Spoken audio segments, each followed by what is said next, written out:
গ্রামের লোকেরা কিছু হলে হুজুরের কাছে গিয়ে তাবিজ নিয়ে আসে। তাবিজ গায়ে দেওয়া কি শিরক? কোনোভাবেই তাবিজ গায়ে দেওয়া কি জায়েজ? একটু বলবেন।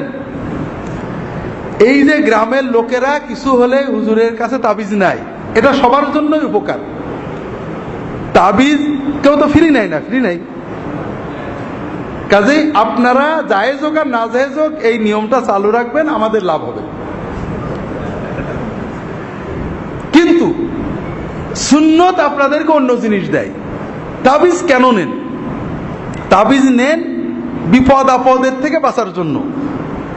বিপদ আপদ থেকে বাঁচা মানে এটা হলো স্পিরিচুয়াল থেরাপি। একটা তো হলো আমরা থেরাপি করি, চিকিৎসা করি। আমরা গায়ে ব্যথা হলে টিপে টুপে গরম পানি দিয়ে যেটা করে সেটাকে কি বলে? Physio therapy. আর এটাকে বলে স্পিরিচুয়াল থেরাপি, অর্থাৎ আমাদের আত্মাকে টিপে টুপে ব্যথা ট্যাথা সেরে জোরালো করা। আত্মার জোর হয় দুই ভাবে। গাছ, একটা গাছ আছে না, গাছের মূল জোর হলো শিকড়ে। যে গাছের শিকড় মজবুত সে গাছ তো ঝড়ে পড়ে না। আর যে গাছের শিকড় দুর্বল, ঝড়ের ভয় থাকলে কি দেওয়া লাগে? কি দিতে হয়? পেলা দিতে হয়। মাশাআল্লাহ। জোর দুই ভাবে হয়, একটা হলো শিকড়ে, একটা হলো পেলাই। আত্মার জোর মূলত হয় আপনি যখন আল্লাহর জিকির করবেন নিজে।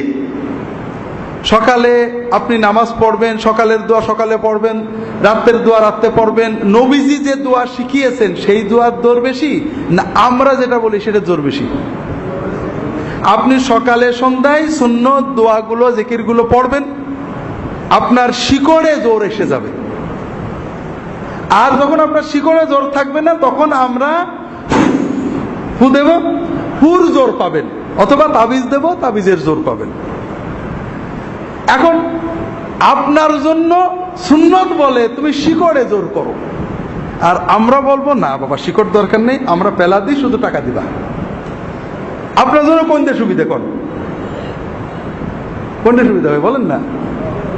এই জন্য সুন্নত পদ্ধতি হলো আপনারা নিজেরা সকাল সন্ধ্যা আমল করবেন। এরপরেও যদি কোনো প্রবলেম হয় হুজুরদের কাছ থেকে ফু নেবেন। ফু নেওয়া, পানি পড়া নেওয়া, ঝাড়ফুঁক দেওয়া, এগুলো সুন্নত। তাবিজ দিতে রাসূল নিষেধ করেছেন, অনেকগুলো হাদিস আছে। আলেমরা কেউ কেউ জায়েজ বলেছেন কোরআনের আয়াত দিয়ে।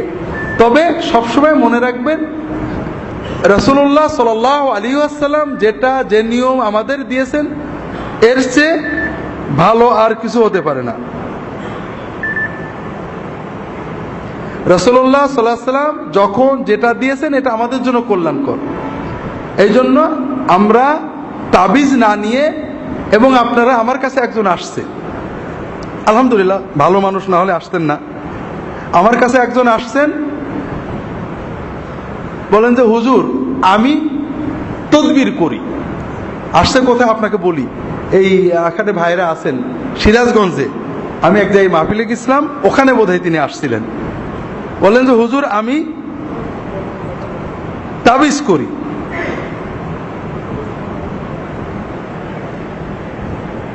তদবির করি, আমার তদবিরে খুব ভালো কাজ হয়, কিন্তু ইন্টারনেট থেকে আপনার দুটো ভিডিও নামিয়ে তো আমি বিপদে পড়ে গেছি। হুজুর কি করব? বলেন দেখেন করবেন কি তো ক্লিয়ার। আলেমরা তাবিজ অনেকে জায়েজ বলেছেন, হাদিসে নিষেধ আছে।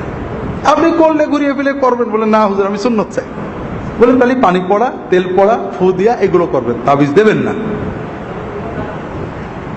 উনি একটা মজার কথা বলেছেন, হুজুর সবচেয়ে বেশি তদবির আসে এই স্বামী স্ত্রীর গোলমাল নিয়ে।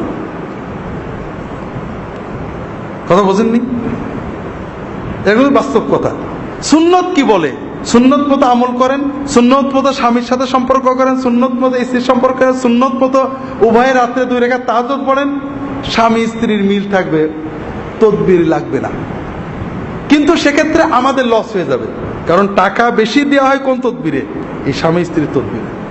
স্বামী কোটিপতি আসে আমাদের কাছে আছে দোয়া নিতে, আমরা তাবিজ দিই না তো, দোয়া টোয়া নেই, পয়সা দেয় না, আমি বইটই দিয়ে দিই আর কি। তো এই জন্য তাবিজ আপনারা ব্যবহার করবেন না, বরং দোয়া ব্যবহার করবেন, নিজে দোয়া পড়বেন। এরপরেও কিছু যদি সমস্যা হয়, আলেম ওলামা নেককার বুজুর্গদের কাছ থেকে পানি পড়া নেবেন, তেল পড়া নেবেন, কালো জিরে মধু পড়ে নেবেন এবং ফু নিয়ে আসবেন, মাঝে মাঝে দিয়ে ফু নিয়ে আসবেন, নিজেরা আমল করবেন, ইনশাআল্লাহ অনেক বেশি উপকার হবে।